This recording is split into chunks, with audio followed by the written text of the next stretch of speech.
Welcome back, ladies and gentlemen. Welcome back to the New World Next Week. I'm your host, James Corbett of CorbettReport.com. And I'm James Evan Pilato of MediaMonarchy.com. James, this is our 5th year of 9/11 anniversary coverage on New World Next Week, and it's actually even my 9th anniversary of Media Monarchy as well. But I just want to begin by saying thanks to all the folks out there who support true, alternative, non-commercial media, those who support it in word and deed, and like we've talked about so many times, James, support it by walking the talk. So having said that, let's begin our 9/11 anniversary segment. Massive Times Square billboard to show video of Building 7 destruction starting September 9th, running all the way through October 5th. Architects and Engineers for 9/11 Truth is sponsoring a massive billboard in the heart of Times Square that will show video of 7 World Trade Centers destruction to millions of viewers and then refer them to the campaign website, rethink911.org.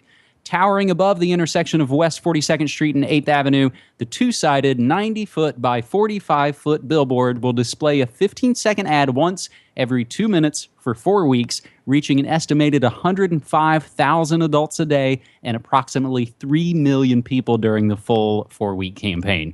The goal of Rethink 9/11 is to spark public dialogue around the little-known destruction of Building 7, which polls in recent years have found nearly half of all Americans and 1/3 of all New Yorkers do not even know occurred.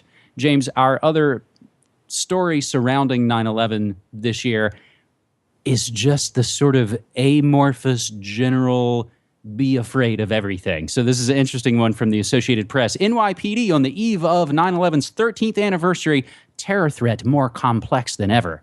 Airstrikes in Iraq. Ongoing unrest in Syria, and the beheadings of 2 American journalists are casting a long shadow over the 13th anniversary of the September 11th attacks. While there is no specific threat against New York ahead of the Thursday commemoration, the rising power of disparate militant groups around the world presents the most complex terrorism danger since the Twin Towers were destroyed, New York intelligence officials said this week. John Miller, the NYPD's Deputy Commissioner of Intel and Counterterror, said, quote, "When you look at the level of sophistication, the amount of slickness applied to their video production, the amount of thought that goes into creating a narrative, they're doing the same kind of thing as we've seen in commercial publishing or in the ad industry." End quote. New York remains the top target, and that makes preparing for big events, including the U.S. Open tennis tournament, the United Nations General Assembly, and the 9/11 commemoration that much more critical, officials said.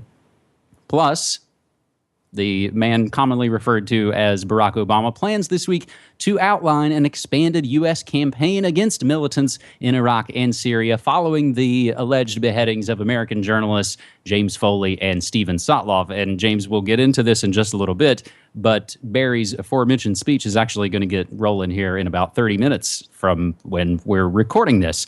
So we'll include other related stories, one from the Reuters getting into New York and the memorial and all of those things. However, one, James, coming from you, a recent post on GRTV, NSA whistleblowers support 9/11 Truth. That's William Binney, and also, of course, Richard Gage of Architects and Engineers for 9/11 Truth. And finally, James, as I noted, this is our 5th year of 9/11 coverage. We'll include for folks links back to all of our previous years covering the 9/11 anniversaries, +9, +10, +11, +12. And this would have actually been our 6th year of 9/11 coverage, James, but we actually started New World Next Week just a month after the 8th anniversary. James, your thoughts on this 13th anniversary? Well, the anniversary obviously still resonates in the psyche of Americans and people around the world, which is exactly why it's always used, as we talked about last week, always used as a time for the run-up of the latest war on terror propaganda, to keep that fresh in people's minds and to continue the greasing of the skids for the military terror complex, which has built up over the past 13 years. And that's why we're seeing all of this ISIS crisis and shenanigan nonsense being built up right now.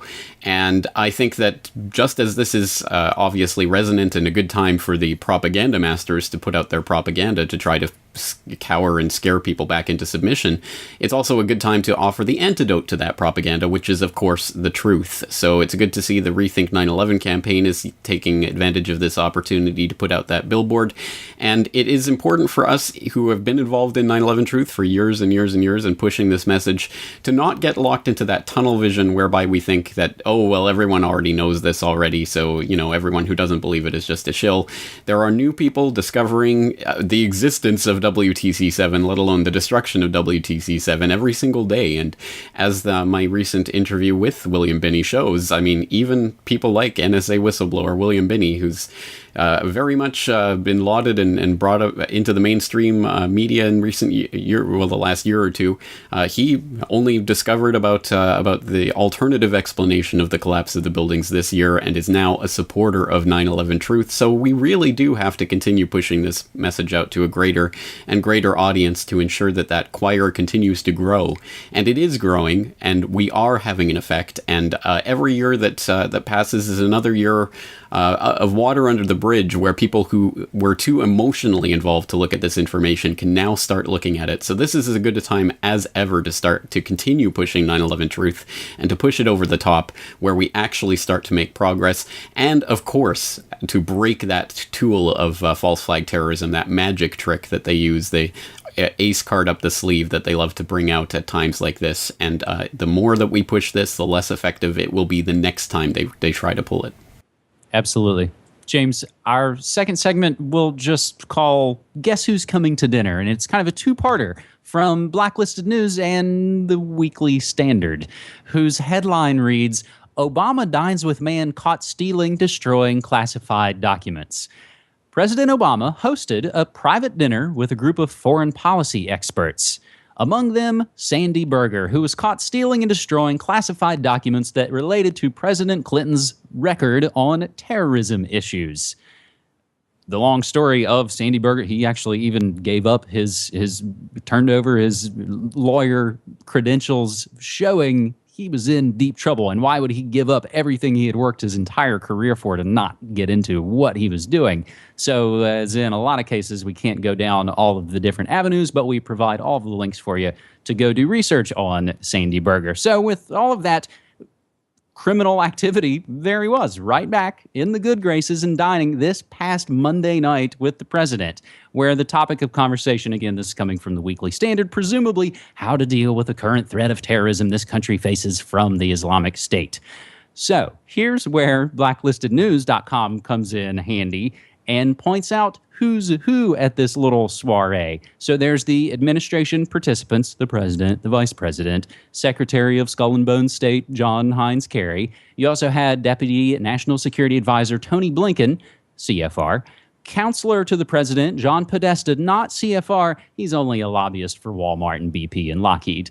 Phil Gordon, White House Coordinator for the Middle East, North Africa, and the Gulf region, CFR. And Susie George, the Executive Secretary and Chief of Staff for the National Security Council, and she is a principal in the Madeleine Albright Stonebridge Capital Group.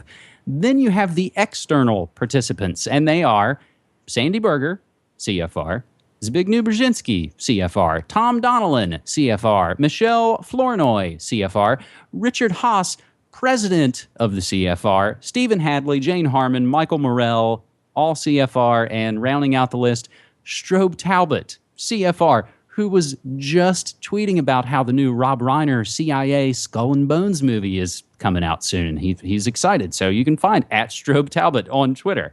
So, James, as we mentioned, just coming up in a little bit while we're recording this, Barry's teleprompter has a big primetime speech coming up where he's presumably going to lay out what we need to do to keep on mission accomplished. So we set that up. Meanwhile, world-class war criminal and all-around enemy of humanity, Heinz Kissinger, has a new book, and guess what it's called? World Order. There was a prominent review written in the now Amazon-owned Washington Post that begins, quote, when Americans look around the world today, we see one crisis after another. This sounds much like the AP article we heard a moment ago. Russian aggression in Ukraine, extremism and chaos in Iraq and Syria, a deadly epidemic in West Africa, escalating territorial tensions in the East and South China Seas, a global economy that still isn't producing enough growth or shared prosperity. The liberal international order that the United States has worked for generations to build and defend seems to be under pressure from every quarter. It's no wonder so many Americans express uncertainty and even fear about our role and our future in the world. In his new book, World Order, Henry Kissinger explains the scope of this challenge. His analysis, despite some differences over specific policies, largely fits with the broad strategy behind the Obama administration's effort over the past 6 years to build a global architecture of security and cooperation for the 21st century. End quote from the new Kissinger World Order book review in the Washington Post. Now, who wrote that timely defense of the butcher of Cambodia, who, it should be noted, should also be arrested for at least 2 9/11s, the one we just talked about, and the one that overthrew democratically elected Chilean President Salvador Allende and installed the torture-loving Pinochet on September 11th, 1973. Who wrote that glowing review? Hillary Clinton. And it didn't stop there. They've both been praising each other as the weeks go by, and we've got links to tweets from folks at Who What Why and Liberty and Econ. Kissinger even recently praising Hillary in a new USA Today interview, said she would make a great president. She was a better Secretary of State than me, on and on and on. And rounding it all up, Kissinger puts out an op-ed, What U.S. Must Do to Battle Islamic State. So, to wrap all of that up, as against cronycapitalism.org says, it's good to see that Clinton has Slim, Buffett, Soros, and Kissinger all on her side. That bodes pretty well. So to answer the question, James, who's coming to dinner? It's the CFR. It's the Council on Foreign Relations, the U.S. counterpart to the Royal Institute of International Affairs that was created by imperialist diamond monger Cecil Rhodes after World War I, a front for J.P. Morgan, etc. They're making sure Barry, the son of CIA operatives in Indonesia, stays on target with the war of terror, the grand chessboard, and any possible upcoming October surprises, and priming the pump for another Hillary presidential run, maybe.